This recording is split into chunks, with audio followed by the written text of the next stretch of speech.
yang berada di luar boleh masuk ke dalam kawasan solat masjid.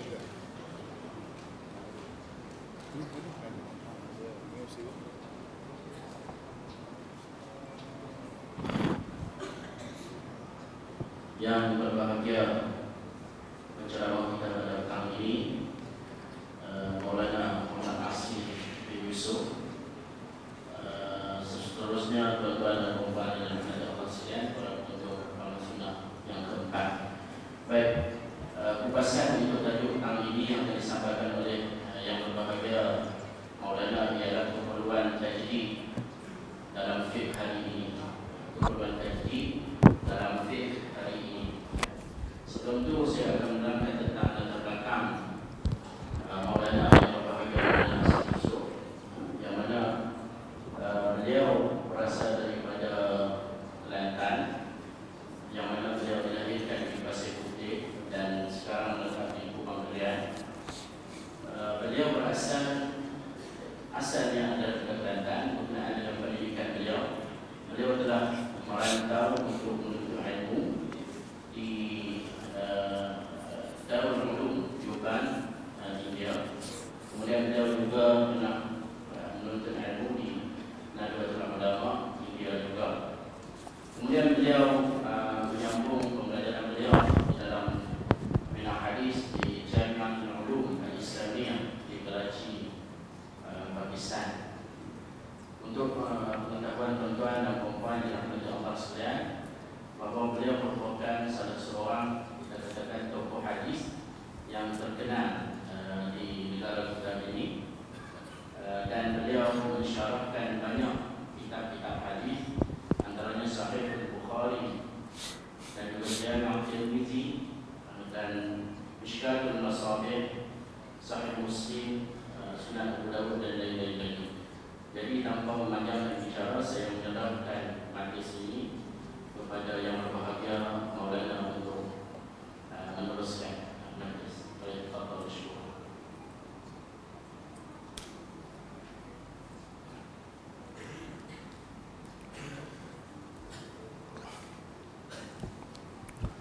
Assalamualaikum warahmatullahi wabarakatuh. Bismillahirrahmanirrahim. Alhamdulillahirabbil alamin. Wassalatu wassalamu ala asyrafil anbiya'i wal mursalin wa ala alihi wa ashabihi ajma'in. Allahumma 'allimna ma jahilna wa dhakkirna ma nasina wa yassir lana ta'assirna tamim bil khair.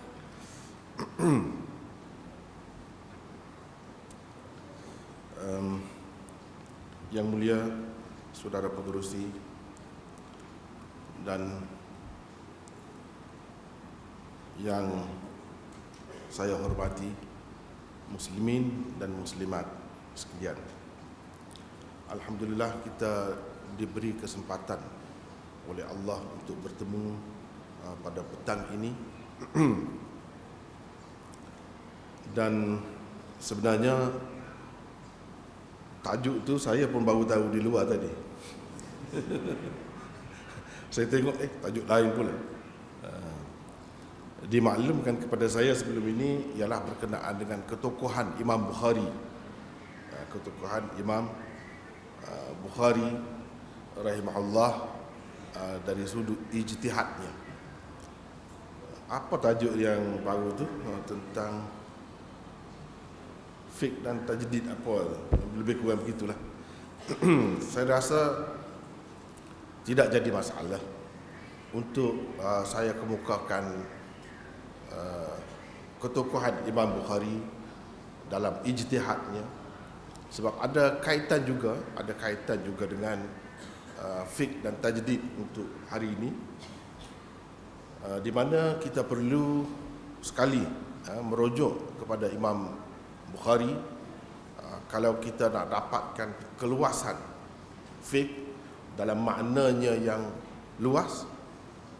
Saya rasa kita mesti sekali belajar dan merujuk kepada Imam Bukhari rahimahullah.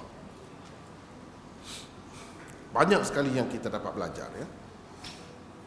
Tahun lepas dalam program Perkampungan Sunnah juga, saya telah bentangkan satu kertas kerja dengan nama ini, Fiqh Al-Imam Bukhari, di dalam sahihnya. Saya rasa ramai daripada kita pun telah ada nota itu, dan itulah boleh dijadikan sebagai panduan umum.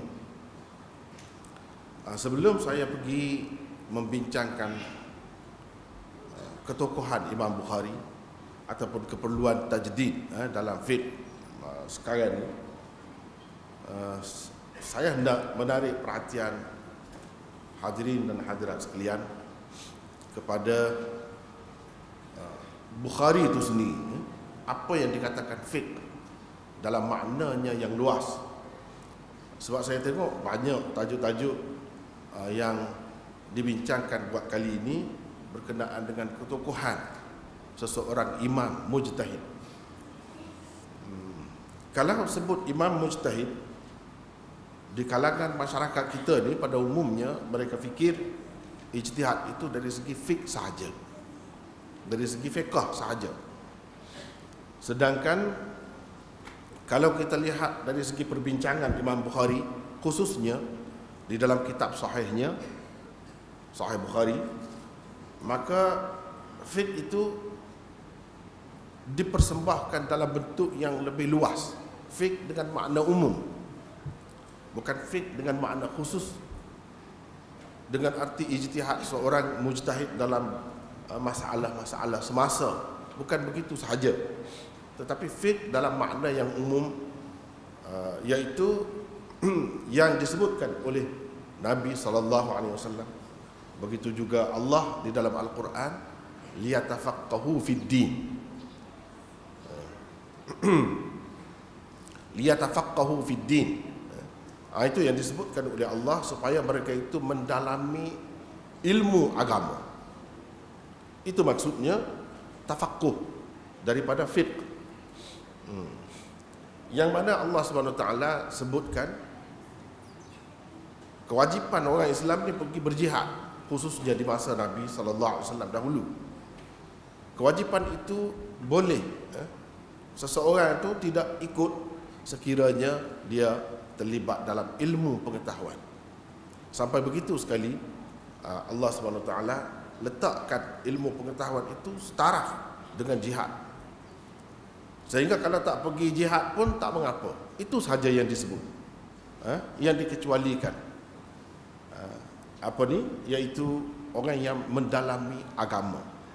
Tafaqquh asalnya daripada fiqh. Di situ bukan dengan makna mendalami ilmu fiqh atau ijtihad dalam bab fiqh sahaja, tidak, tetapi mendalami agama secara keseluruhannya. Tak kira lah dalam bab tafsir ke, dalam bab sirah ke, dalam bab fiqh sendiri ke, dalam bab lain-lain, semuanya termasuk. Itulah maksud tafaqquh fid din. Dan itulah juga maksud sabda Nabi SAW, man yuridillahu bihi khairan yufaqqihhu fid din. Yufaqqihhu fid din. Sesiapa yang Allah SWT mahukan kebaikan yang banyak, yang besar untuknya, nescaya Allah berikan faham yang mendalam kepadanya tentang agama. Yufaqqihhu daripada fiqh juga, daripada perkataan fiqh juga, tetapi di situ tidak dipakai dengan makna fiqh yang kita faham tu, tapi dengan makna ilmu agama secara keseluruhannya. Mendalami ilmu agama itu sendiri adalah suatu kelebihan dan suatu kurniaan Allah Subhanahu wa taala. Dan itu yang disebutkan fiqh dalam makna yang umum. Kalau kita perhatikan banyak tokoh-tokoh kan, mereka itu tokoh fiqh. Kalau sebut fiqh, mereka ingat fiqh dalam makna yang khusus, dalam makna yang sempit itu. Kalau begitu, nama yang menunjuk yang selalu disebut-sebut ialah seperti Imam Malik, Imam Abu Hanifah, Imam Syafi'i, imam itu, imam ini, atau baru sekejap tadi kita dengar Imam Auza'i. Itu saja yang terlintas dalam fikiran kita. Tapi apabila kita berhadapan dengan Imam Bukhari, maka ilmu Imam Bukhari, khususnya di dalam kitab Al-Jami' As-Sahih, kitab Sahih Bukhari yang terkenal tu, ia tidak terhad setakat fiqh yang kita maklum tu. Tetapi ia pergi lebih jauh lagi daripada itu. Dan kita akan nampak seorang tokoh yang hebatnya bukan saja dalam bidang fiqh tetapi juga di dalam bidang-bidang yang lain, yang mana kita tengok tokoh-tokoh itu terkenal, misalnya dalam bidang tafsir, dalam bidang sirah, dalam bidang hadis, dan dalam bidang-bidang yang lain lagi, banyak lagi. Orang lain satu-satu bidang, tapi Imam Bukhari kalau kita tengok dalam semua bidang tu dia masuk, dan setiap bidang yang dia masuk itu sampai ke peringkat ijtihad, mujtahid. Itu antara kelebihan Imam Bukhari. Kalau dalam bab fiqh yang biasa, yang khusus itu, kita dapati ulama-ulama besar dunia mengiktiraf Imam Bukhari sebagai mujtahid. Dan mujtahidnya, ijtihadnya itu bukan sekadar ijtihadnya itu bukan sekadar dalam bab fiqh, tapi dalam bidang-bidang lain juga. Dalam bab fiqh semua akui. Walaupun ada di sana sini ada yang menyebutkan Imam Bukhari itu mazhab Syafi'i misalnya, ada yang mengatakan Imam Bukhari itu mazhab Maliki misalnya. Itu sebenarnya lahir daripada orang-orang yang terlalu terpengaruh dengan sesuatu mazhab. Dan sebenarnya di situ kita dapati kelebihan Imam Bukhari. Sebab masing-masing mazhab yang besar-besar ni cuba nak masukkan nama dia dalam mazhab itu. Sebab dengan masuknya Imam Bukhari, mazhab itu akan jadi kuat dan akan dipandang begitu hebat. Yang sebenarnya Imam Bukhari bukanlah seorang muqallid, jauh sekali nak kata muqallid, mengikut saja Imam Syafi'i atau Imam Malik, jauh sekali. Bahkan nak kata dia ni mujtahid, muntasib dalam sesuatu mazhab pun jauh sekali. Ulama-ulama pengkaji Sahih Bukhari menyimpulkan bahawa Imam Bukhari ini sama tarafnya, kalau dalam fiqh pun, fiqh dalam makna yang khusus, dalam makna yang sempit, itu pun Imam Bukhari sama tarafnya dengan Imam Syafi'i, Imam Malik, Imam Abu Hanifah dan lain-lain, iaitu mereka menganggapnya sebagai mujtahid mutlak, mujtahid mustaqil juga, bukan mujtahid dalam mazhab tertentu atau mujtahid muntasib dan sebagainya yang khusus dengan sesuatu mazhab sahaja. Ini kalau kita lihat dari sudut fiqh yang khusus. Kalau kita lihat fiqh yang umum, maka kita akan dapati Imam Bukhari, itulah maksudnya. Tulis kitab Bukhari itu bukan sebenarnya nak bincang tentang fiqh saja, seperti orang-orang lain, seperti orang-orang lain bincang tentang fiqh. Dia tidak begitu. Dia cuba rangkumkan semua sekali agama Islam itu dalam satu kitab dan berasaskan hadis-hadis yang sahih. Itu cara dia. Sebab itu seorang tokoh tempat saya belajar dulu, dialah pengasas jamiah itu yang disebut oleh pengerusi tadi, Jamiatul Ulum Al-Islamiyah. Dia pengasas jamiah itu. Dia pernah sebut, Innal Bukhari arada an yusannifa kitaban fid din qabla an yusannifa kitaban fil hadis.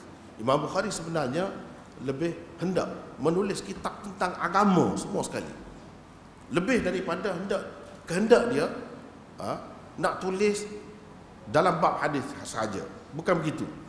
Bukan dalam hadis saja. Kita tengok hadis tu hebatlah, kitab Sahih Bukhari, sehingga disebut oleh ulama-ulama kitab hadis nombor 1.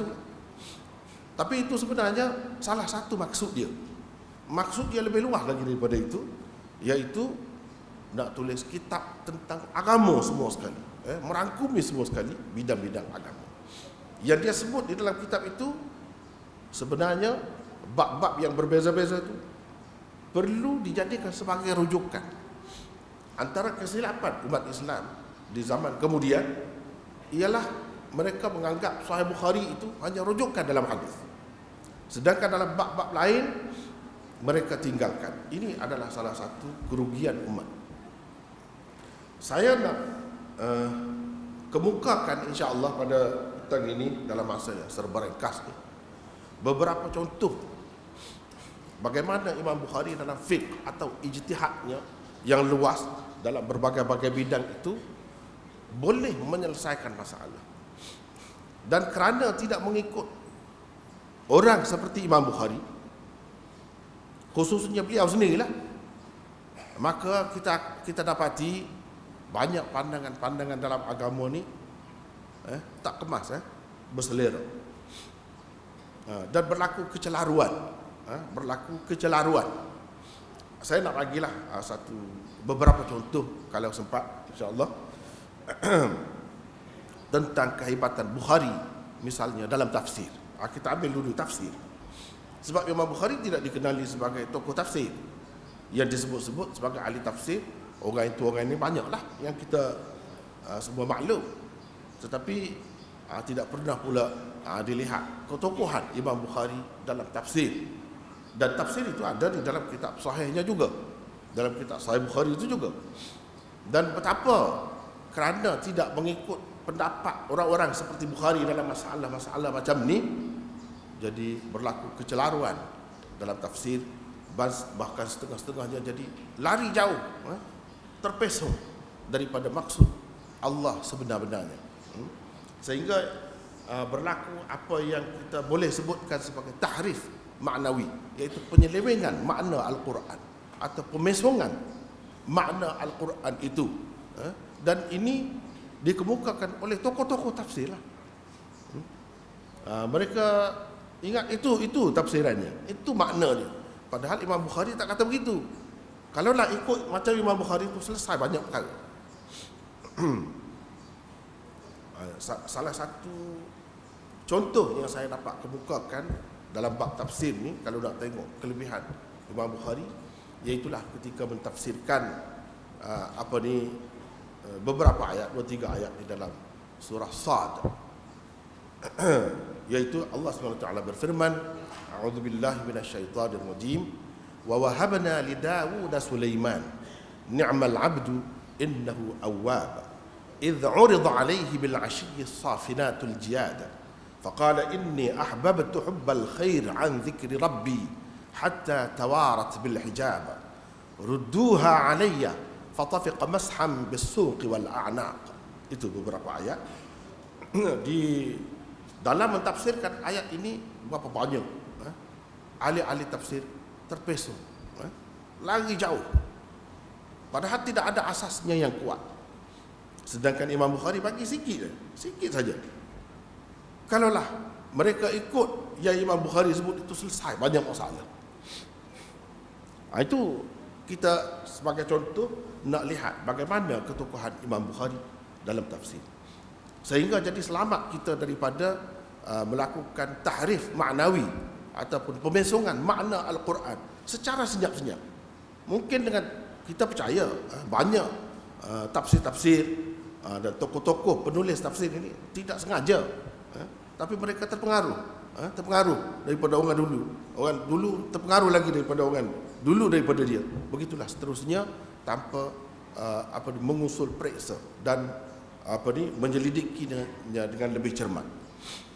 Sebagai contohnya ayat tadi, beberapa ayat tadi. Allah SWT berfirman, maksudnya kami kurniakan kepada Daud Sulaiman. Allah kata Allah kurniakan Sulaiman, anak dia tu, kepada Daud. Ni'mal 'abdu innahu awwab.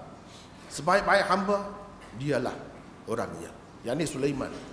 Dia seorang yang taat dan patuh kepada Allah Subhanahu wa taala.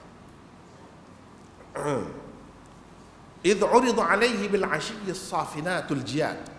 Ingatlah ketika dikemukakan, ditunjukkan kepadanya pada suatu petang, as-safinatul jiyad, kuda yang hebat pada ketika diamnya dan pada ketika berlari dengan laju dan tangkas. Faqala inni ahbabtu hubbal khair. Nabi Sulaiman pun kata, aku suka sangat kepada kuda ini, hubbal khair, hubbal khair, ahbabtu hubbal khair an dzikri rabbi. Sehingga aku ini saya terjemah dulu mengikut yang biasa. Kalau tuan-tuan tengok dalam banyak terjemahan tafsir Quran sampai dalam bahasa Melayu pun diterjemah begini. Ini bagi saya silap, tak sesuai dengan terjemahan dan tafsiran Imam Bukhari. Saya begitu suka kepada kuda-kuda ini sehingga terlupa kepada Tuhan saya, Tuhanku. An dzikri rabbi ditafsirkan dengan makna terlupa kepada Allah. Sehinggalah tawarat bil hijab, sehinggalah matahari terbenam. Matahari menghilang di balik hijab, maksudnya terbenam. Nabi Sulaiman berkata, rudduha alayya, kembalikan kuda-kuda itu kepadaku, bawa mari semula kuda-kuda itu.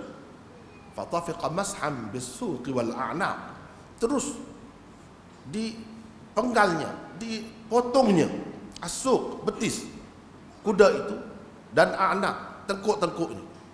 Mana dia bunuh kuda itu. Bunuh kuda itu. Itu yang dilakukan oleh Nabi Sulaiman.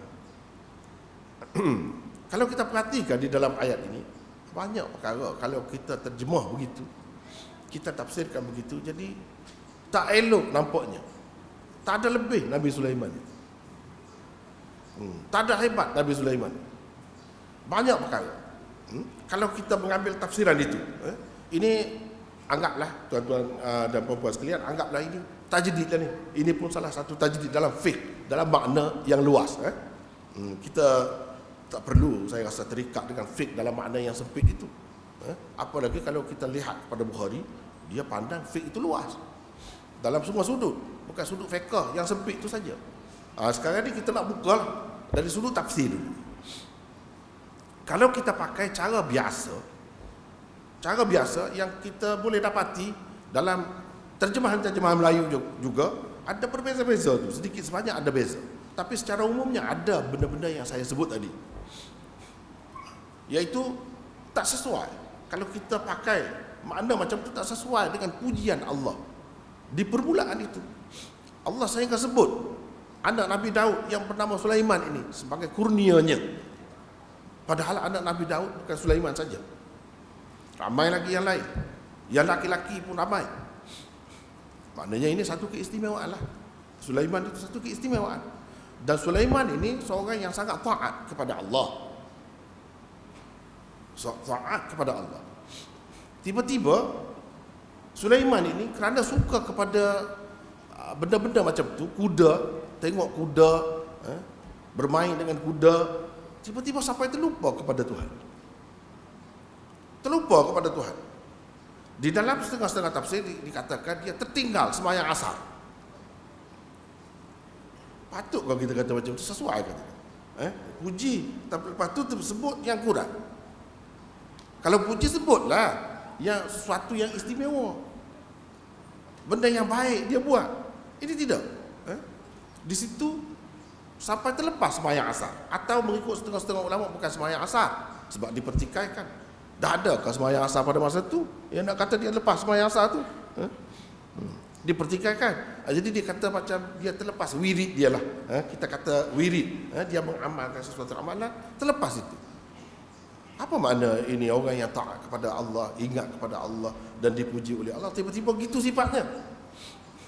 Hatta tawarat bil hijab, sehingga matahari terbenam. Dia duduk main dengan kuda, seronok dengan kuda. Lepas tu baru dia sedar, sudah terlepas tanggungjawab dia terhadap Tuhan. Sudah terlepas, kita katalah mengikut satu tafsiran, sembahyang asar. Selepas dia sembahyang asar, dia menyesal pula, dan dia naik marah, meradang. Nabi Sulaiman meradang. Dia suruh bawa balik kuda itu. Rudduha alayya, bawa balik. Bila sampai kepada dia, kuda itu dalam setengah-setengah kitab tafsir dia sebut 1000 ekor. Bukan 100 ekor.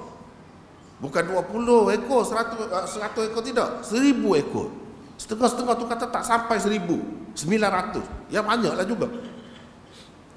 Fatafiqa masham bis-suqi wal a'naq. Nabi Sulaiman terus potong kaki dan tekuk dia. Kalau kita pakai dengan makna yang baik, sembelih lah. Kita kata sembelih. Nabi Sulaiman sembelih. Apa kelebihannya di situ? Apa kelebihan? Cubalah tuan-tuan dan puan tengok, cek balik sekarang ni tafsir-tafsir atau terjemahan Quran yang ada. Setengah-setengah tu tak ada ini, tapi ada yang terbenam matahari tu terlepas sembahyang. Setengah-setengah tu ada bunuh kuda tu. Macam-macam lah tafsiran itu berbeza-beza. Setengah-setengah tu ada semua yang saya sebut tadi. Ini bermakna bukan satu kelebihan yang ada pada Sulaiman, tetapi kekurangan. Sebab apa? Kuda tu untuk apa? Simpan untuk apa? Untuk perang. Lepas tu kalau sembelih semua, kalau kita katalah cara lembut pun sembelih. Kalau sembelih apa perlu potong kaki? Apa perlu potong kaki? Sembelih di leher dia sajalah. Kita kata, apa perlunya potong kaki? Itu nampak dia macam betul-betul panas lah, panas hati dan nak marah, dia tetak itu saja. Adakah sembelih mengikut syariat Nabi Sulaiman ni bukan potong leher saja, tapi potong kaki? Adakah begitu? Tidak, tak ada bukti pun.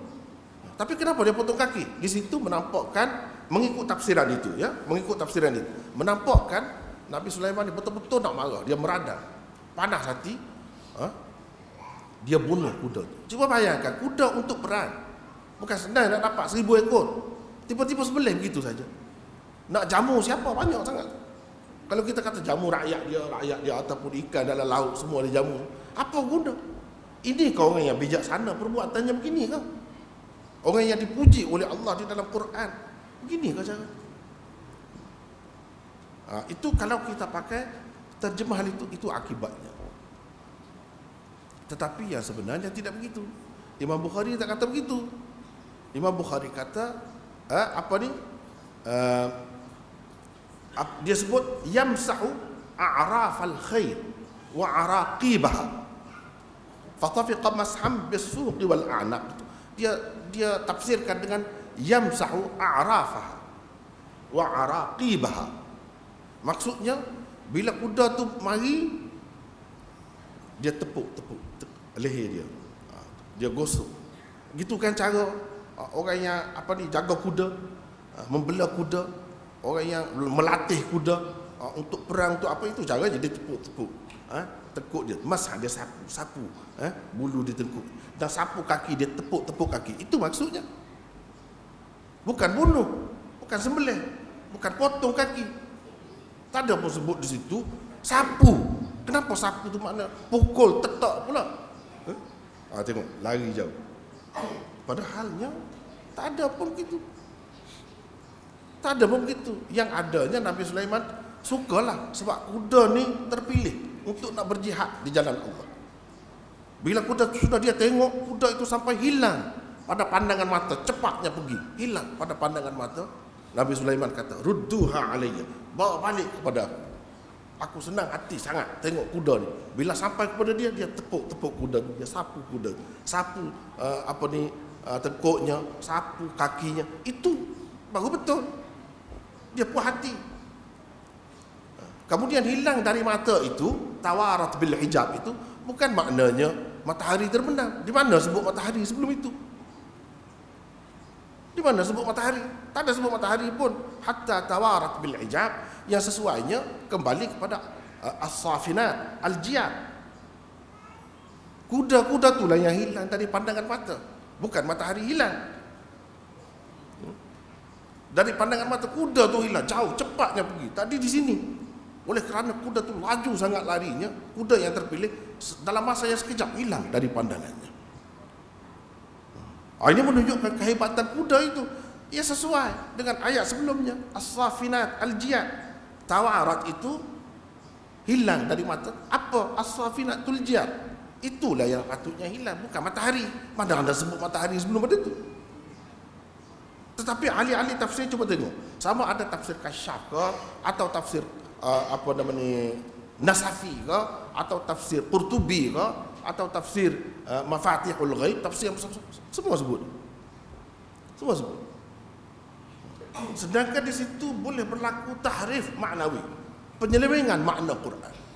Nabi Sulaiman yang Allah hendak tonjolkan sebagai seorang yang lebih tu, jadi seorang yang hina. Itu akibatnya. Kalau salah tafsir, itulah akibatnya. Tapi kalau kita ikut Bukhari, selesai. إذ عرض عليه بالعشي الصافنات الجياد فقال إني أحببت حب الخير عن ذكر ربي. Aku suka sangat kepada kuda ni, kepada yang belajar bahasa Arab, yang belajar nahwu sedikit sebanyak. Kenapa dia kata terlupa? Nabi Sulaiman itu terlupa, ingat kepada Allah, tak ingat kepada Allah, leka dalam keseronokan melihat kuda yang tangkas itu. Dipakai dengan makna litark. Litark, makna sehingga tertinggal, ingat kepada Allah, zikir kepada Allah itu tertinggal. Dipaham gitu. Padahal tidak semestinya itu dipaham gitu. Aku suka sangat kepada kuda-kuda ni kerana ingat kepada Tuhan lah yang aku suka tu. Sebab Tuhan suka sangat berjihad di jalan Allah, melengkapkan senjata, peralatan perang untuk jihad. Tuhan suka sangat. Aku suka tu sebab ingat kepada Tuhan lah, bukan kerana lupa kepada Tuhan. Itu tak sesuai. Jadi sampai Nabi Sulaiman tertinggal sembahyang ataupun wirid dia, terlupa kepada Allah, itu tak sesuai dengan permulaan ayat yang puji dia tu. Ingat kepada Tuhan, taat kepada Tuhan. Begitu kamu yang taat kepada Tuhan. Sepatutnya yang dia miliki kuda, yang dia himpunkan kuda yang terpilih macam tu kerana ingat kepada Tuhan lah. Sebab Tuhan suka, Tuhan berkenan dengan persiapan perang yang seperti itu. Kuda kenderaan pada masa itu kenderaan utama untuk perang. Sebab Allah suka, dia pun suka lah. Itu maksudnya. Tetapi difaham dalam tafsir-tafsir ini, Nabi Sulaiman suka kepada benda itu sehingga terlupa kepada Tuhan. Itu lari jauh tu. Itulah yang dikatakan pemesongan makna Quran. Pemesongan makna Quran. Dengan sebab itu kalau kita perhatikan dalam tafsir-tafsir itu ada berbeza-beza. Bukan tidak ada tafsir yang sebut dengan betul. Antara yang saya dapat sebutlah, yang terpilih ialah tafsir Maulana Maududi. Di situ dia tafsir cukup baik. Tafhimul Quran. Cukup baik. Dan selesai semua masalah. Tak timbul dah macam-macam masalah. Sebab kalau kata hatta tawarat bil hijab tu, matahari yang jatuh terbenam, hilang dari pandangan tu matahari. Rudduha alayya, diterjemahkan, ditafsirkan, kembalikannya. Nya tu maksud matahari. Nabi Sulaiman minta malaikat tu biar bawa naik semula matahari. Sebab dia tak sempat nak sembahyang asar kan. Bila tak sempat nak sembahyang asar, nak sembahyang dalam waktu lah. Nak sembahyang dalam waktu macam mana, dah jatuh dah kita kata. Dia suruh bawa naik pula matahari. Begitu jauh pergi tafsiran itu. Begitu jauh tafsiran itu dan terpesong jauh. Dan bila matahari itu naik, orang akan kata pula, iya ke matahari naik ni? Macam mana boleh? Itulah yang dikatakan mukjizat. Itu jawapannya. Dan matahari naik ini beberapa kali setelah dia terbenam.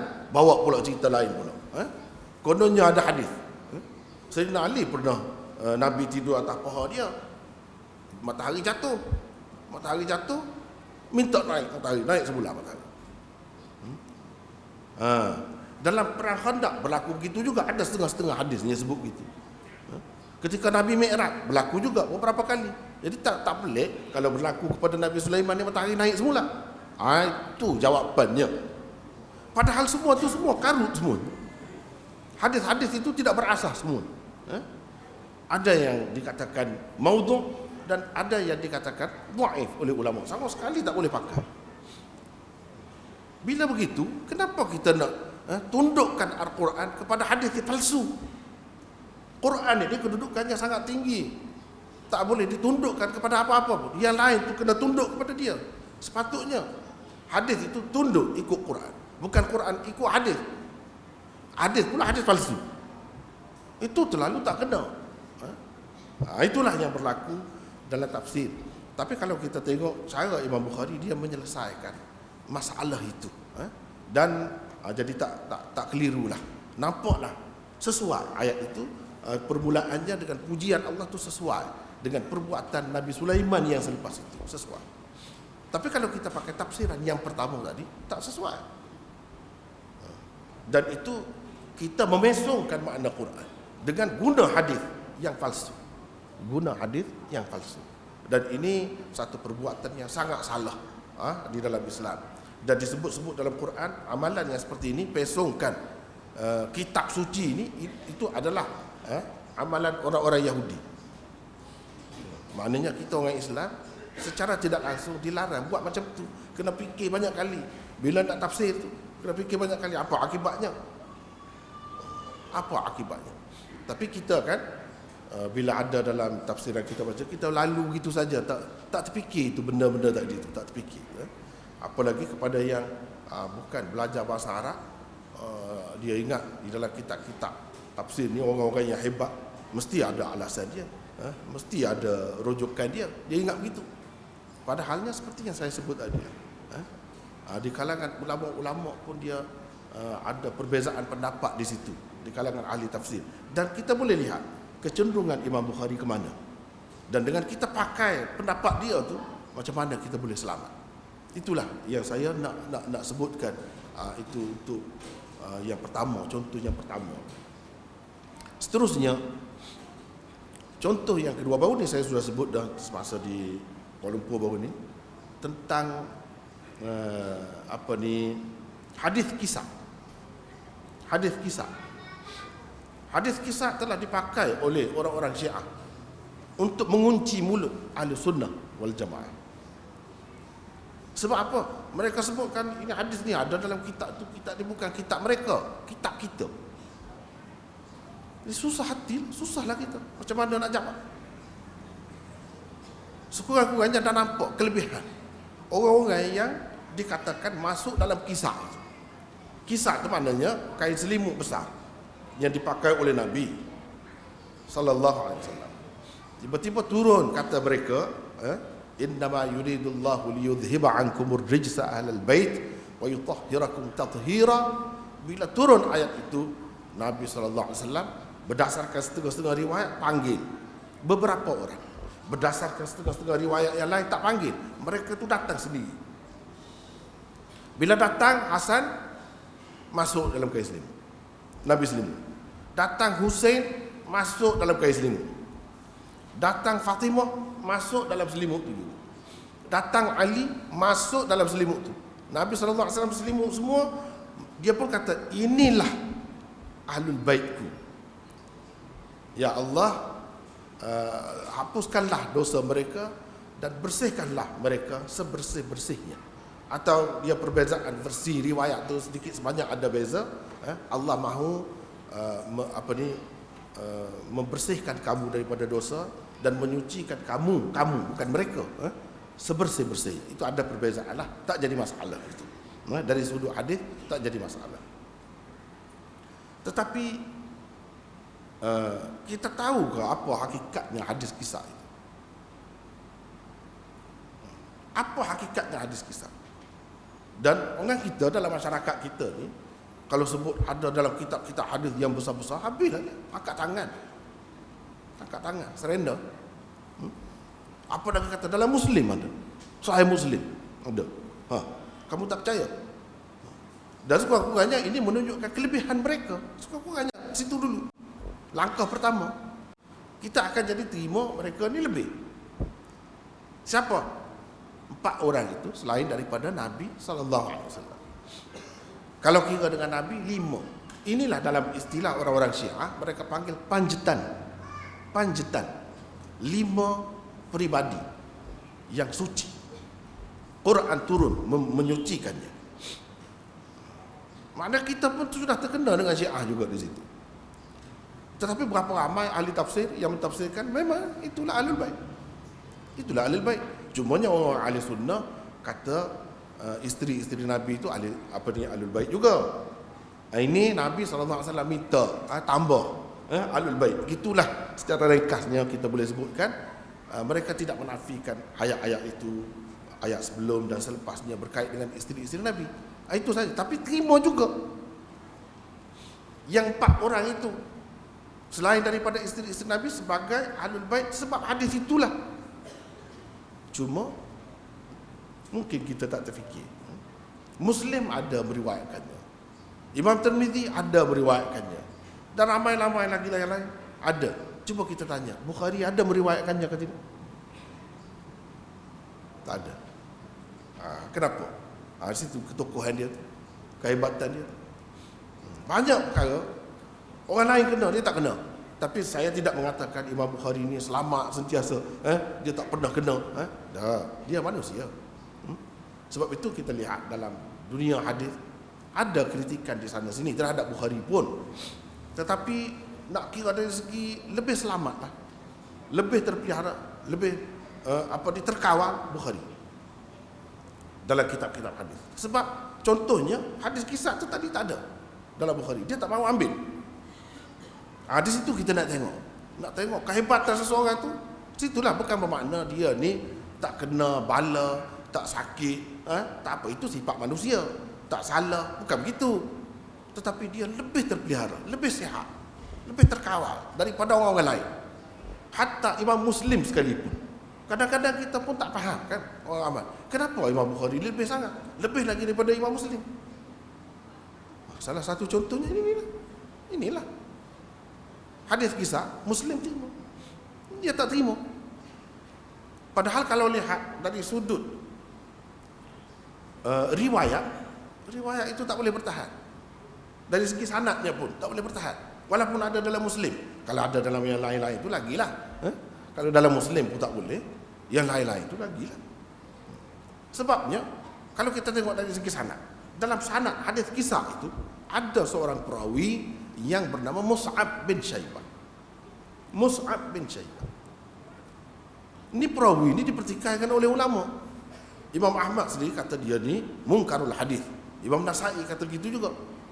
Ibnu Adi dan lain-lain kata ni dhaif. Abu Daud juga kata dhaif. Bermakna mungkin ada di dalam Muslim tu, walaupun tak banyak, tapi ada. Jangan kita anggap Muslim itu macam Quran, yang terpelihara, tak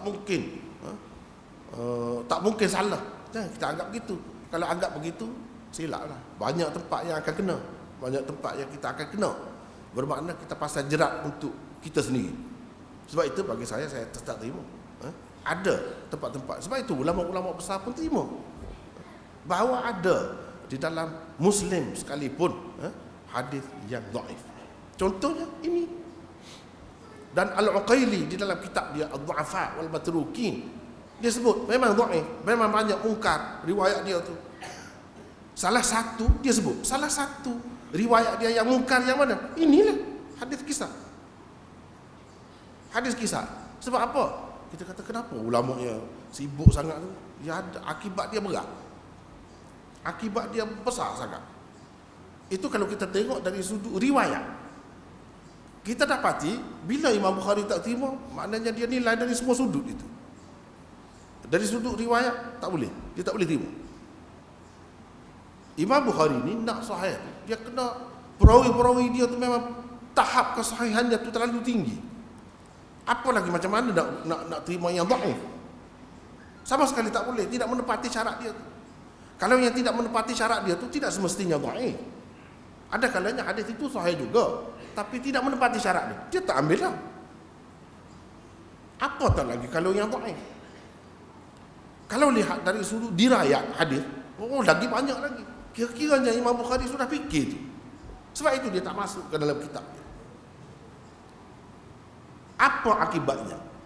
Selain daripada jadi apa yang saya sebutkan tadi sebagai tahrif maknawi, mengubah makna Quran, pemesongan makna Quran, dia akan berlaku gitu. Itu akibatnya.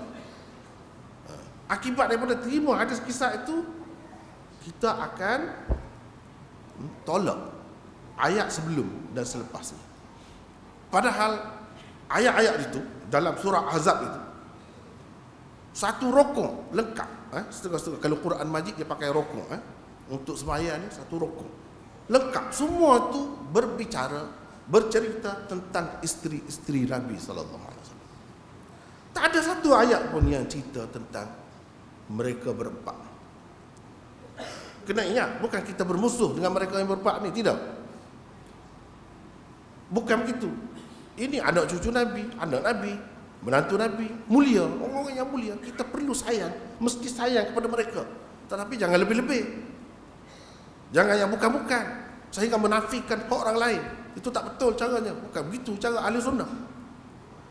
Sampai kita memberikan sesuatu keistimewaan yang tak ada pun untuk mereka, dan menafikan orang lain. Itu bukan cara ahli sunnah. Kena ingat, bila kita pertikaikan hadis itu, bukan makna kita kata mereka itu kurang di sisi Allah, di sisi Nabi. Tidak, kita tak kata begitu. Kita soalkan hadis. Dan kenapa Imam Bukhari tak ambil hadis itu? Itu benda yang kena perhatikan. Kalau kita pakai hadis itu, bermakna seseolahnya Nabi SAW ni, setelah Allah kata ini ahlul bait kamu, ini sebenarnya saya sudah tulis 99 usul dirayat, usul nota yang ke-8 8B. Dalam tu semua saya sudah tulis. Kalau nak tengok situlah, ataupun dalam rakaman saya rasa sudah keluar juga, tengok situ. Yang lengkapnya. Ini saya nak reka-reka sepintas lalu saja, nak sebut betapa berlaku di dalam kitab-kitab ahli sunnah ni sendiri kadang-kadang perkara yang tidak jelas. Dan kalau tidak ada tokoh-tokoh seperti Imam Bukhari itu, maka kita jadi mangsa. Kita ingat kita duduk buat benda baik, padahal kita sedang melakukan dosa tanpa sedar. Mudah-mudahan Allah SWT memaafkan kita, mengampunkan kita, sebab kita tidak sengaja. Apalagi orang awam, dia tak tahu cerita tu pun. Cuma perlu benda-benda ni diperjelaskan oleh para ulama, oleh ilmuwan Islam. Perlu diperjelaskan. Kalau kita tengok hadis itu, seolah-olahnya Nabi sallallahu alaihi wasallam setelah Allah kata ini ahlul bait kamu, ya nisa'an nabi lastunna ka ahadin minan nisa' in ittaqaitunna fala takhda'na bil qaul, dan seterusnya, wadhkurna ma yutla fi buyutikunna min ayatillahi wal hikmah, selepas ayat 33. Semua cerita tentang isteri Nabi sallallahu alaihi wasallam. Tiba-tiba Nabi kata haula ahlu baiti. Cuba bayangkan. Dia seseolahnya menafikan yang Allah kata tu, ini ahlul bait aku. Nak ajar Tuhan seseolahnya. Itu akibat berdasarkan setengah-setengah riwayat, bukan semua riwayat. Dia berbeza-beza tu. Tapi hadis kisah ni pasal banyak kan, kita kena ambil kira semua. Seseolahnya dia nak ajar Allah tak kena tu cerita tu isteri dia.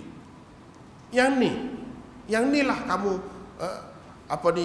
bersihkan, sucikan dosa dan bersihkan sebersih-bersihnya. Yang ni, itu akibatnya. Dan itu berarti memotong konteks ayat, potong ayat sebelumnya dan selepasnya, kita putuskan.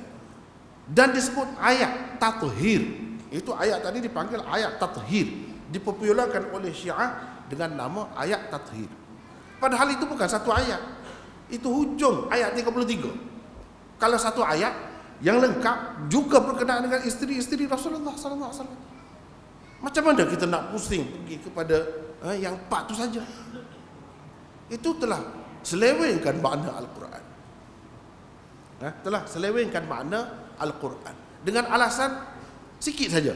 Sikit saja alasannya. Dia kata apa? Innama yuridullahu liyudhhiba ankum wa yutahhirakum tathhir. Kum tu saja. Dengan sebab kum itu, maka mana boleh untuk isteri-isteri Rasulullah. Kalau untuk isteri Rasulullah, kunna lah, bukan kum. Kalau yang kita punya ni, hadis kisah ni, dia ramai lelaki. Fatimah seorang, yang perempuan, kita boleh pakai kaedah taglib, dia panggil. Dalam bahasa Arab dia panggil kaedah taglib. Kita boleh pakai itu, selesai masalah. Tapi kalau kita kata isteri Nabi, mana itu tak sesuai. Itu alasan. Sampai hadis kisah yang tak kuat itu boleh kita guna, sehingga terhapus kelebihan isteri-isteri Rasulullah sallallahu alaihi wasallam. Padahal kelebihan isteri-isteri Rasulullah itu telah diterima, diakui oleh Allah Subhanahu wa taala sendiri dalam ayat-ayat itu. Kita lupa semua. Kalau mengikut orang Syiah, tak kira lah, dahsyat lah, dia pergi jauh lagi. Dia kata sebenarnya ayat itu dicelah tu ada berapa banyak lagi ayat dibuang oleh sahabat-sahabat, dibuang oleh Abu Bakar dan Umar. Dia kata begitu. Kita takkan nak kata begitu kan? Kita ahli sunnah tak terima begitu. Kita kata betul dah ayat tu bersambung. Tetapi kenapa pula gitu ya? Kenapa pula kum pula? Tadi kunna antun in kuntunna turidnal hayatad dunya wa zinataha. Semua jamak apa ni muannas. Tiba-tiba di sini jamak muzakkar pula. Seolah-olahnya dia gambarkan Nabi ni tak baca Quran, tak faham Quran. Tempat itu saja dia berjumpa. Tempat lain tak pernah dia baca. Seolah-olahnya begitu. Ata'jabina min amrillah rahmatullahi wa barakatuhu alaikum ahlal bait. Dia tak baca ke ayat tu. Nabi tak baca ke ayat tu. Padahal itu ata'jabin untuk seorang perempuan, tapi alaikum ahlal bait disebut gitu. Bila kita bagi salam orang perempuan, assalamualaikum ke assalamualaikum dah. Assalamualaikum semua itu yang diajar oleh Nabi. Kita guna lafaz itulah. Tak ada jadi masalah pada kita. Tapi kalau kita terima alasan tadi, seolah-olahnya Nabi ni tak baca ayat tadi. Betul ke begitu? Nabi tak faham ke? Alaikum tu siapa? Tak boleh untuk isteri. Begitu juga dalam ayat ini. Sepatutnya boleh. Kalau boleh terima di sana, boleh terima lah di sini. Tapi dengan sebab ada hadis kisah tu sebenarnya. Dengan sebab ada hadis kisah, tutup mata kita. Tak boleh, kena terima juga ni. Kalau nak terima isteri Nabi pun kena terima juga yang ni. Kalau yang jadi lebih teruk, tak ada dah isteri Nabi. Yang ini jadi lebih hebat.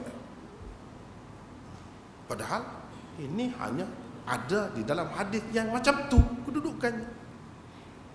Tapi Imam Bukhari selamat. Dia tak ambil hadis.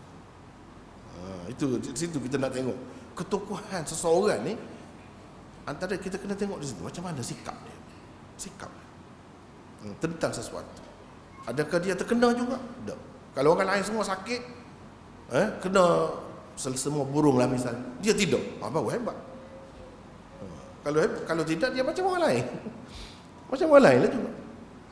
Dia itu benda yang kita kena perhatikan kalau tentang seseorang tokoh. Dan kita kalau nak tajdid dari segi fiqh, kena bersikap terbuka macam tu. Jangan taksub. Jangan ikut membabi buta. Jangan ingat manusia selain daripada Nabi maksud. Jangan terlalu nak jaga Imam Muslim, kita korbankan Nabi sallallahu alaihi wasallam. Jangan begitu. Sebab kalau kita begitu, jadi macam tadilah akibatnya. Kalau tengok dari sudut dirayat pula. Kalau tengok dari sudut dirayat pula, tak kena tu hadis kisah. Sebab kita nak tanya anak Nabi sallallahu alaihi wasallam pada ketika itu turun surah Ahzab tu antara tahun ke-4 tahun ke-6. Dia tak pergi tahun ke-7. Tu kalau sejarah surah Ahzab. Tahun ke-4, tahun ke-6 paling tinggi. Kalau tidak, ramai ulama mengatakan tahun ke-4, tahun ke-5 habis. Semua habis. Kita nak tanya, sepatutnya kita tanyalah. Inilah kaedah belajar hadis berdasarkan dirayat, iaitu kita kena tanya, anak Nabi pada ketika itu ada lagi ke tak ada? Atau Fatimah seorang saja pada ketika itu? Memanglah anak Nabi ini semuanya meninggal, kecuali Fatimah meninggal dunia sebelum dia. Betul itu. Tetapi pada ketika peristiwa ini berlaku, ketika turun ayat ini, ketika turun surah ini, ada lagi ke tak ada? Jawabnya ada. Zainab ada. Ummu Kulthum ada. Zainab adalah isteri kepada Abul As bin Ar-Rabi. Ummu Kulthum adalah isteri kepada Uthman setelah kakaknya Uruqayyah meninggal dunia. Selepas perang Badar Nabi pulang, isteri dia meninggal dunia. Sehingga dia tak pergi dalam perang Badar, tak ikut serta dalam perang Badar sebab Nabi SAW tak bagi dia pergi. Biar dijaga isteri ini sebab sudah tenat sangat. Meninggal dunia. Lepas tu Nabi SAW kahwinkan dia dengan anak dia seorang lagi, namanya Ummu Kulthum. Kahwin. Sudah kahwin, ada anak. Apa dia dengan Ruqayyah, dia ada anak. Tak apa, kita tengok anak dulu, anak Nabi SAW dulu. Anak dia ada, Zainab dan Ummu Kulthum. Kenapa dia tidak masukkan dalam selimut tu? Kenapa? Dia duduk di mana? Kalau kita kata dia ada rumah sendiri, Fatimah ada rumah sendiri juga. Dia Ahlul Bait Ali. Ali suami dia. Kalau dia duduk rumah Ali, boleh masuk. Kalau orang lain jadi isteri kepada seseorang pun, apa salahnya? Kenapa tak panggil masuk? Kalau kita kata maksud ayat itu yang asal ialah untuk isteri-isteri Nabi.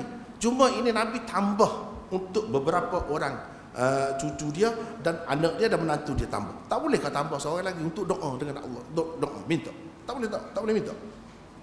Kenapa dia tak minta? Kalau kita kata tak muatlah dalam kain selimut tu, ramai sangat. Tak apalah kalau tidak hari itu, besok. Atau kalau ayat itu turunnya pagi, petang, boleh. Takut-takut kita kata, oh, sebab Ali ada dalam tu kan, dalam selimut tu tak sesuai lah. Anak Nabi yang lain nak masuk sama. Masalah yang boleh. Kenapa tak ada? Satu pun hadis tak ada. Kenapa tak ada? Itu persoalan. Apa perasaan anak Nabi? Apa perasaan anak Nabi yang lain?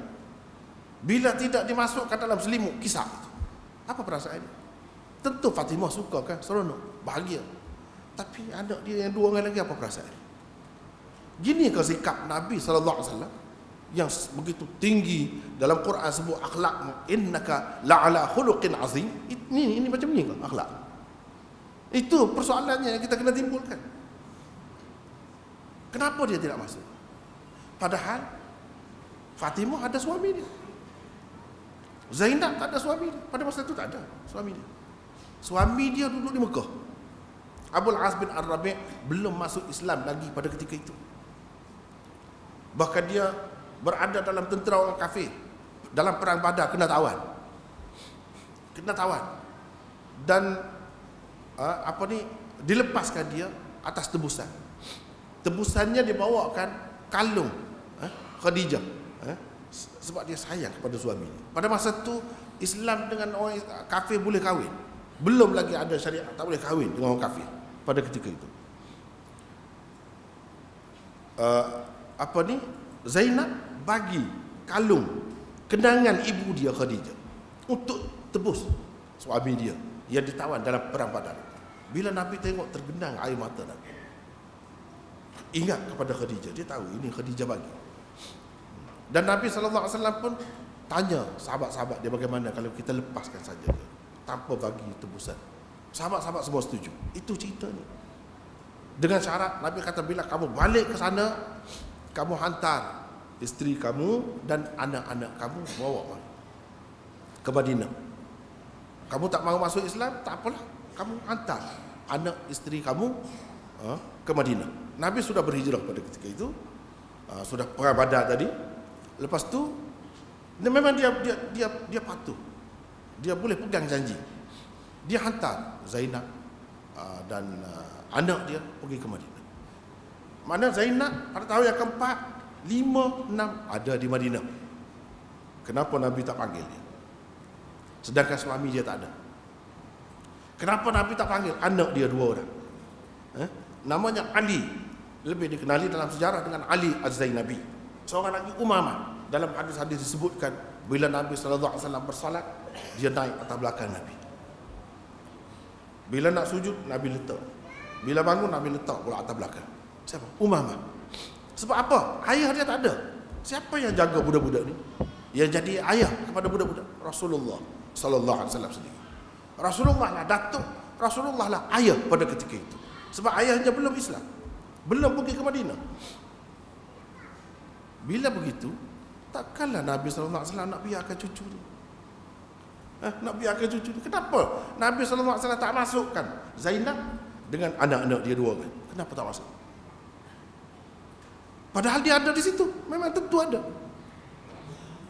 Bukan duduk di Mekah, duduk di Madinah pada ketika itu. Kenapa Nabi SAW tak masukkan?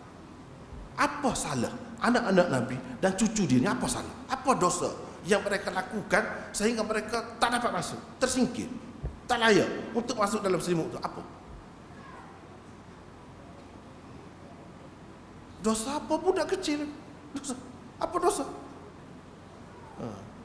Tak ada semua ni. Semua ini semua permainan. Ini semua perangkap musuh. Yang mana bagi saya lah, orang yang hebat macam Imam Muslim pun kena. Bukhari tak kena. Bukhari tak kena. Itu yang saya nak sebut. Bila kita tengok apa ni, Nabi SAW tak masuk kan, dia akan jadi macam lain. Dia akan jadi fitnah terhadap Rasulullah. Pada hakikatnya orang akan nampak Rasulullah dia teruk lah, pilih kasih. Antara anak-anak dia pun dia pilih kasih. Dia mengamalkan diskriminasi, dasar diskriminasi terhadap cucu-cucunya. Tak tahu apa sebab, apa salahnya. Takkanlah anak cucu dia tak terkilan, tak sedih dengan perbuatan Rasulullah SAW macam tu. Apa pengajaran yang kita dapat daripada hadis tu? Apakah kalau kita jadi datuk, kita boleh buat begitu sebab itu sunnah Nabi? Gitu kah? Kalau macam tu teruk Nabi, teruk. Kalau mengikut kaedah dirayat hadis, mana-mana hadis yang menyebabkan Rasulullah jadi hina, Rasulullah jadi tidak adil, Rasulullah jadi teruk, dipandang buruk oleh manusia, tak boleh pakai hadis itu. Itu kedudukannya. Dengan sebab itulah hadis kisah tak boleh terima. Dia selain daripada mengubah makna Quran, menyebabkan Rasulullah dipandang hina, dipandang teruk oleh manusia. Rasulullah tidak menjadi contoh lagi pada ketika itu. Bahkan contoh begitu buruk dan keji ada pada baginda. Bolehkah kita terima ini? Semata-mata kerana nak jaga Muslim? Muslim pun dia tidak terima sendiri. Dia tidak terus daripada Nabi. Dia mesti melalui sanad. Sanad itu orang itu manusia. Manusia boleh tersalah. Manusia boleh terlupa. Sebab itu jadi perawi dhaif apa semua. Dia bukan tidak Islam, dia Islam. Tapi dia dhaif. Nak buat macam mana? Bila dhaif, ada macam-macam lah cerita. Boleh berlaku. Kalau kita kata tak mungkin salah, bermakna kita anggap mereka semua ni maksum. Lebih dahsyat lagi daripada Syiah. Syiah anggap 12 saja maksum. Kita anggap semua perawi dalam kitab hadis itu maksum. Nak terima macam tu? Ini masalahnya. Ini masalah. Sebab itu kalau nak buat pembaharuan, perubahan dalam kehidupan beragama, kena ambil kira semua. Kena belajar dengan betul. Khususnya hadis. Sebab punca kitanya dalam beragama ni kebanyakannya hadis. Biar betul yang kita terima. Jangan sampai yang kita terima tu mengaibkan, memburukkan Rasulullah sallallahu alaihi wasallam. Sama sekali tak boleh macam tu. Bukan sikap orang Islam. Tapi saya percaya kita semua ni tak tahu cerita. Tak tahu akibatnya. Maka terima tu tanpa sedarlah. Sebab apa? Sebab ulama-ulama sebut. Kita percaya atau percaya, itu bagus. Pada dasarnya bagus. Tapi bukan semua perkara kita boleh buat begitu. Bukan semua perkara. Kena tengok-tengok juga. Banyak perkara yang kita kena teliti dan cermat. Tak boleh mudah-mudah begitu terima. Walaupun saya memang terlibat dengan banyak jugalah, alhamdulillah, dengan hadis ini. Tapi bukan saya kata semua hadis itu kita terima saja begitu. Tidak begitu, bukan begitu cara. Dan nak tolak hadis dengan sebab ada benda-benda macam itu pun bukan cara. Caranya teliti. Ambil yang jernih, buang yang keruh. Sebab yang keruh tu ada di mana-mana pun ada. Di dalam kitab-kitab kita sendiri pun. Sebab itulah di sisi ulama dia ada bezanya antara kitab orang ni dengan kitab orang ni. Fahaman orang ni dengan fahaman orang, dia ada beza. Dan yang terbaik kita pilih ialah yang lebih cermat, lebih teliti, yang menggunakan segala kaedah, segala persiapan, kelengkapan yang ada untuk menilai sesuatu.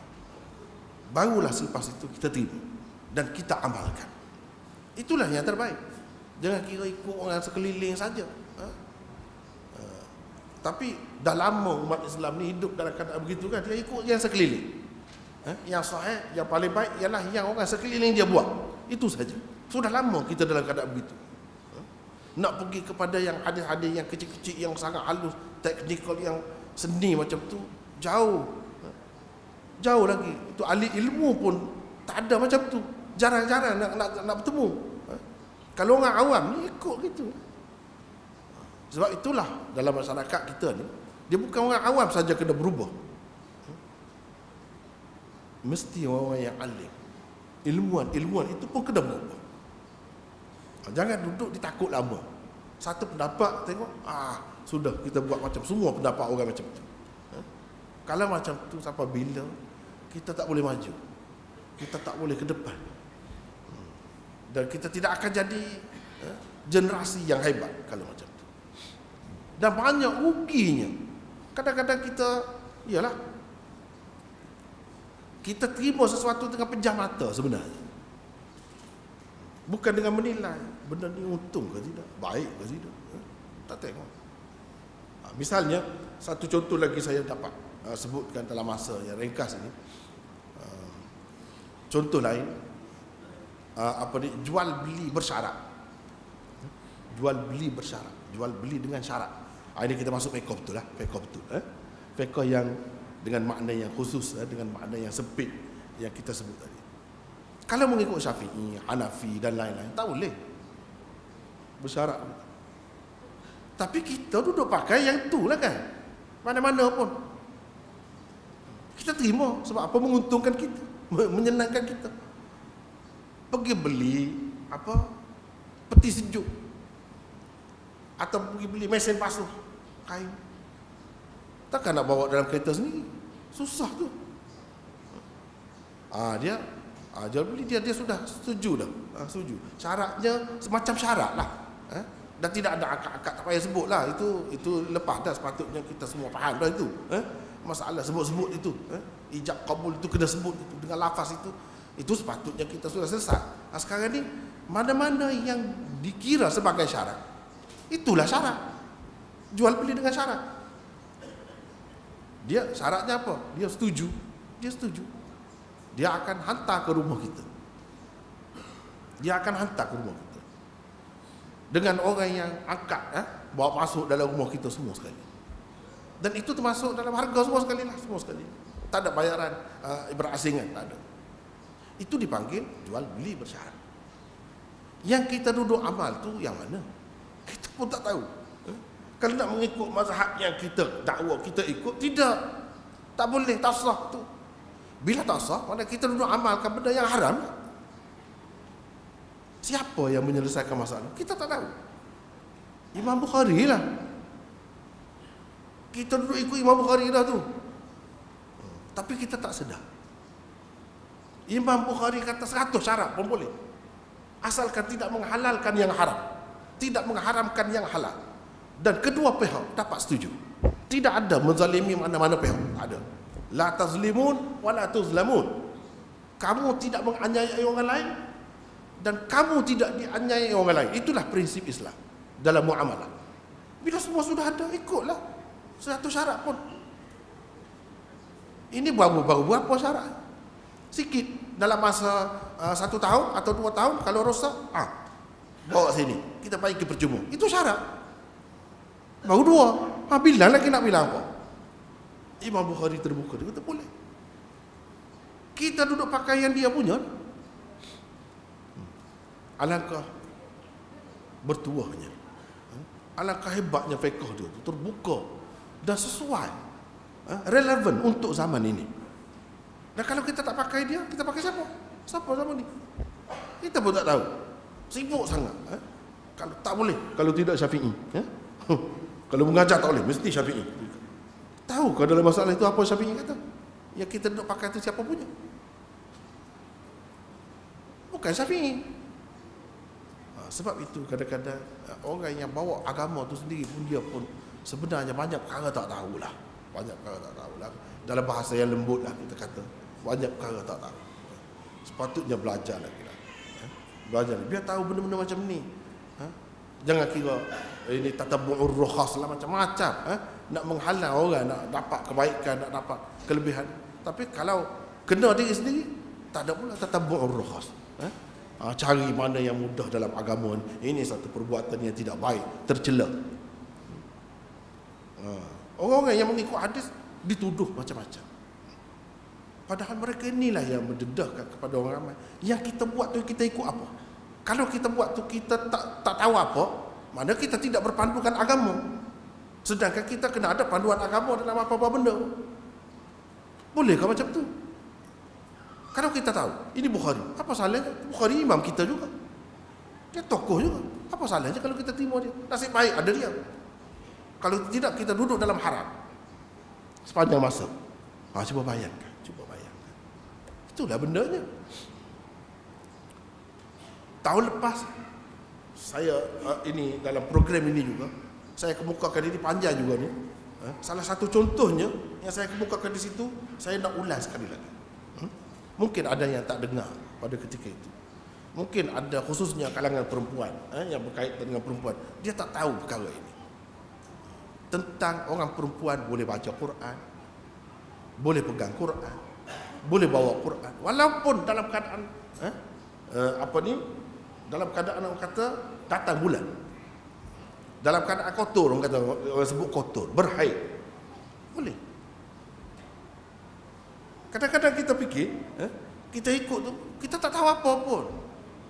Untung ruginya kena fikir juga. Sebab kita ada asasnya. Rasulullah SAW kalau diberi pilih, antara dua perkara, dia akan pilih yang lebih mudah. Dia akan pilih yang lebih mudah. Tak salah kalau pilih yang mudah. Cuma janganlah pilih yang mudah semua. Adakah orang pilih yang segala-gala yang mudah dalam agama? Saya tak percaya macam tu ada orang macam tu. Kalau dia betul-betul amanah dan jujur dalam beragama, tak ada macam tu. Bahkan kalau kita perhatikan orang-orang yang mengikut cara hadis ini, lebih tidak mengikut sesuka hati dia. Cuba kita tengok dalam wudu. Tak apalah saya celah dulu sebelum cerita yang satu lagi tu. Kalau wudu Syafi'i sikit boleh dah, sikit. Sapu, ambil wudu, sapu boleh dah. Tapi orang-orang yang mengikut hadis, umumnya dia tak pakai itu. Dia pakai yang umum. Dan lebih banyak. Itu lebih baik. Imam Syafi'i sendiri pun dia kata itu pendapat dia. Dia buat macam mana? Dia sendiri buat. Tentu dia buat seperti Rasulullah SAW semua sekali. Cuma itu perbahasan fiqh, pendapat. Apa yang dia faham berdasarkan ijtihad, itu saja. Bukan bermakna dia buat macam tu. Jadi masalah tadi, kalau kita tak pakai Bukhari dan orang yang sependapat dengannya, pakai Syafi'i misalnya, pakai Hanafi misalnya, berdosa lah, berdosa. Sebab itu jadi takut orang perempuan kan nak pegang Quran, takut. Lalu dalam keadaan kotor, dalam keadaan berhaid, tak mahu pegang. Sebab apa? Sebab berdosa. Sedangkan Bukhari kata tidak boleh semua. Boleh. Kerana kalau kita nak dari segi logik, dari segi faedah, kebaikan dia, keuntungan dia banyak, keuntungannya. Dalam ni pun saya sebut, iaitu sebagai contohnya, kalau seseorang tu sekarang ni kan banyak menghafal Quran sana sini, cambah-cambah tempat menghafal Quran. Kalau ada kita tu perempuan menghafal Quran, bayangkan macam mana nak mengatasi, nak mengalahkan lelaki. Semula jadi dia tu, asal kejadian dia tu menyebabkan dia tu terkebelakang. Tapi yang kita kata terbelakang tu, adakah itu Islam nak begitu? Semua sekali boleh kita dakwa sebagai Islam, cuma itu mazhab. Jawabnya itu hanya mazhab. Kita tak boleh letak atas Islam. Sebab apa orang yang berpendapat macam lain itu tidak Islam kah? Yang berpendapat macam lain, tentu Islam juga. Dan betapa ruginya anak kita. Cuba bayangkan, minggu ni, itu kalau kata 7 hari lah, kalau kata 7 hari, minggu ni dia mari kotor. Setengah-setengah tempat tu guru dia pun perempuan juga. Minggu depan guru dia mari kotor pula. Minggu sekali lagi dia sakit kepala, demam ke? Seminggu pula. Macam ni kena hafal Quran. Macam ni kena hafal Quran. Tentu tak sesuai. Sampai bila orang perempuan tak akan dapat menyaingi lelaki. Dan orang sentiasa nampak Islam ni kan meletakkan perempuan di nombor 2 sentiasa. Diskriminasi juga terhadap perempuan. Orang nampak Islam ni begitu. Sebab apa? Sebab kita tengok Islam ni dari sudut pandang yang sempit. Kita nampak Islam ni Syafi'i saja. Itu silapnya. Padahal kalau kita nampak Islam ni dari semua sudut, dari semua pandangan ulama-ulama, luas sangat. Kenapa kita teragak-agak nak pilih pendapat yang lain itu? Kalau perempuan diganggu, makhluk halus misalnya, nak baca Quran macam mana? Ayat kursi pun tak boleh. Macam mana? Lagi kena ganggu dia. Tak boleh baca. Nak letak Quran atas dada pun tak boleh. Setengah-setengah orang ni kan, dia bila diganggu kan, kalau letak Quran atas dada ni, dia jadi lega. Tak boleh ganggu. Itu kelebihannya Quran. Tiba-tiba kita menjauhkan separuh makhluk daripada kelebihan, daripada hikmat, daripada Al-Quran itu. Itu akibatnya.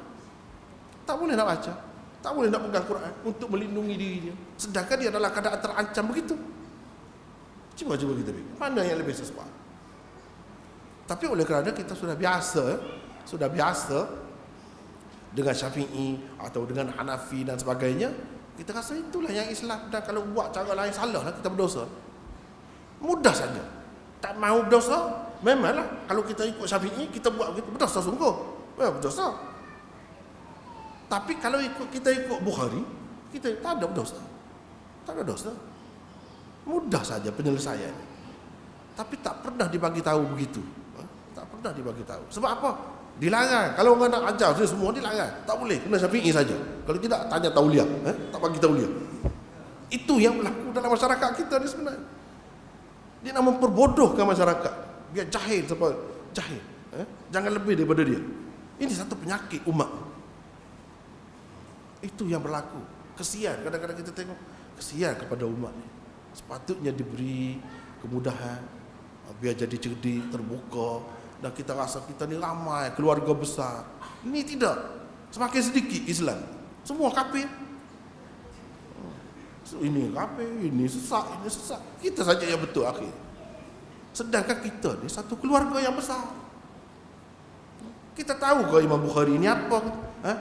Itu dari segi fiqh, dari sudut akidah pula tak boleh. Kena Asy'ariyah, Maturidiyah saja. Yang lain sesat. Teruk tu hukuman itu. Kalau macam tu Bukhari pun kena. Bukhari pun kena. Dahsyat. Dia tak fikir tu, dia tak fikir semua tu. Alhamdulillah lah perlis ni Tuhan buka fikiran. Pemimpin dia perlis ni, alhamdulillah dia terbuka. Boleh kita bercakap benda macam ni. Kalau tidak dah tanya tauliah dah saya tanya. Menyalahi tidak mengajar cara Syafi'i. Dia jadi gitu.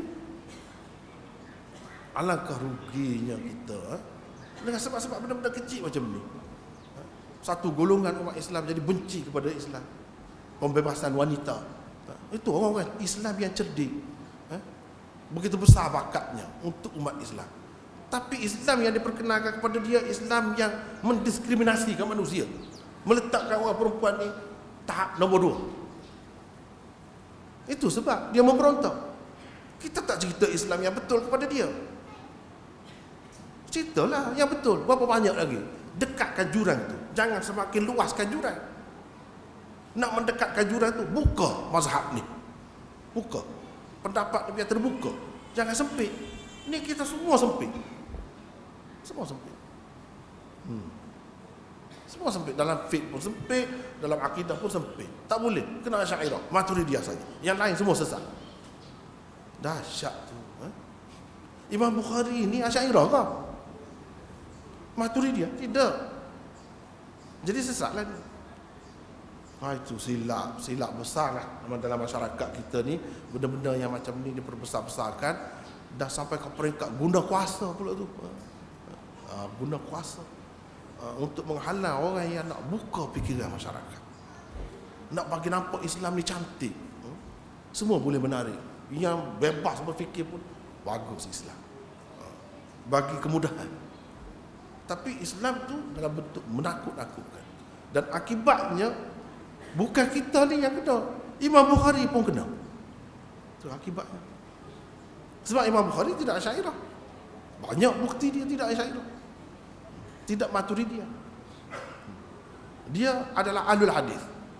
Ahlul hadis pakai. Ini salah satu kaedah, asas, prinsip. Hadis ahad dia pakai walaupun untuk akidah, asalkan sahih. Mana Asy'ariyah pakai macam tu? Maturidiyah tak pakai gitu. Jadi usul salah dah. Jadi apakah kita nak keluarkan Imam Bukhari daripada ahli sunnah? Siapa kita? Seramai mana dalam dunia ni terima semua Imam Bukhari dalam pelbagai mazhab, syarah Bukhari. Orang Syafi'i pun ada syarah, Hanafi pun ada syarah, Maliki pun ada, yang tak ada mazhab pun ada syarah Bukhari. Semua terima baik. Berbeza dengan orang lain. Orang mazhab dia sajalah yang terima dia, yang syarah dia. Imam Nawawi misalnya, kalau kitab dia, fiqh dia, mana ada orang syarah? Tak ada syarah. Tapi Imam Bukhari begitu hebat. Sebab apa? Sebab ini yang asas, diterima. Tiba-tiba kita hari ni tak bau terima, walaupun tak kata, tak tuduh lagi Imam Bukhari, tetapi akibatnya akan kena orang macam ni. Dan kalau kena orang macam ni, habislah kita, rugilah. Dialah yang bagi kebebasan, kemudahan, bukan main ijtihad, bukan dalam satu bidang saja. Itu belum lagi kita tengok dari sudut-sudut lain lagi. Kalau kita tengok dari sudut lain pula, akan nampaklah betapa jasanya kepada umat Islam. Tiba-tiba kita satu pun tak mahu guna yang dia punya. Macam mana macam tu? Satu, kalau kita nak tanya, apa yang kamu pakai Imam Bukhari? Apa? Kecuali hadis Bukhari dan Muslim, Bukhari dan Muslim, muttafaqun alaih. Itu saja, tak tahu apa pun. Yang betul-betul kita pakai, yang dia punya, pendapat dia, ijtihad dia, hasil ijtihad dia, tak dapat sebut. Kan kalau kita pakai yang tadi, sebab itu saya ada tempat tahfiz juga. Kalau budak-budak perempuan memang boleh baca Quran, boleh belajar, boleh pegang Quran, boleh apa, kita pakai yang ni. Dan bukan Imam Bukhari seorang diri saja sebenarnya. Dalam ni saya sebut berapa ramai ni imam-imam mujtahid yang lain. Bukan di peringkat kemudian zaman sahabat lagi, berapa ramai sahabat yang terima macam tu. Tetapi itulah akibatnya kalau kita baca kitab fiqh saja, ya. Kalau kita duduk merujuk kepada kitab fiqh Syafi'i saja misalnya, bukan saya menentang Syafi'i apa, tak timbul masalah tu. Cuma yang kita menentang cara tu, cara orang pakai tu. Saya pun selalu sebut dalam tulisan saya, Syafi'i berpendapat begini, ini alasan dia. Kita sebut, bukan kita tolak dia, tapi cara tu orang kita tu, cara orang kita terima Syafi'i tu, sehingga merugikan kita sendiri. Itu yang nak tegurnya, yang nak kita baiki.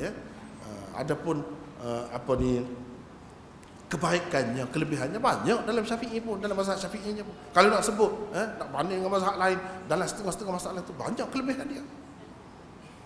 Itu cerita lain. Kita bukan nak menolak Syafi'i, nak menafikan Syafi'i, tidak. Tetapi cara orang kita tu, cara orang kita. Dengan sebab itulah kalau kita perhatikan sama ada dalam bab ini ke atau dalam bab lain-lain lagi, semuanya akibat kita tertutup, kita kerugian. Itu belum mengambil cerita dalam bab tasawuf lagi, macam mana ijtihad Imam Bukhari. Dan kalau kita pakai itu, selamat kita. Sebanyak mana orang kata tasawuf ni terpesong kononnya Nabi Khadir mari ajar dia wirid itu, wirid ini, bagi selawat itu, selawat ini. Ini punca sebab terima Khadir itu hidup lagi. Kalau pakai Bukhari, mati dah, selesai. Macam mana dia nak mari ajar kamu? Macam mana kamu nak terima zikir ke apa daripada dia? Kalau ada, mesti kita boleh tengok. Ini manusia macam mana ni? Boleh tak nampak pula. Semasa zaman Nabi Musa dulu orang nampak ke tidak dia? Nabi Khadir kan zaman Nabi Musa nampak. Kenapa? Lepas zaman Nabi Musa dia tak nampak. Dia pakai ilmu apa? Dia patut paling mengajar sini. Kalau dia ada, dia patut.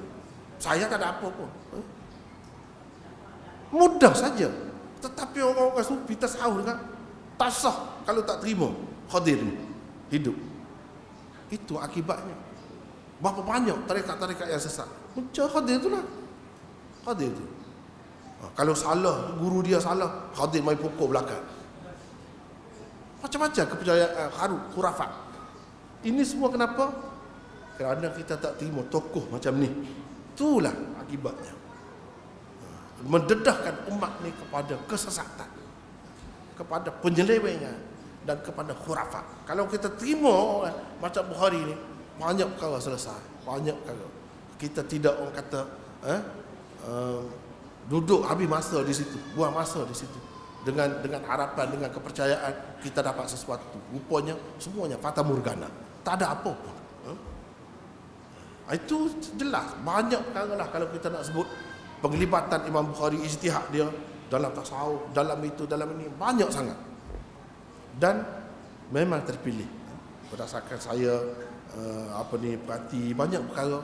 Kalau kita pilih yang dia, banyak kita maju, kita boleh maju, dan kita boleh mendapat banyak keistimewaan, dan kita akan serondok betul dengan agama ni. Bukan jadi liar, bukan jadi culas dengan agama, tidak begitu.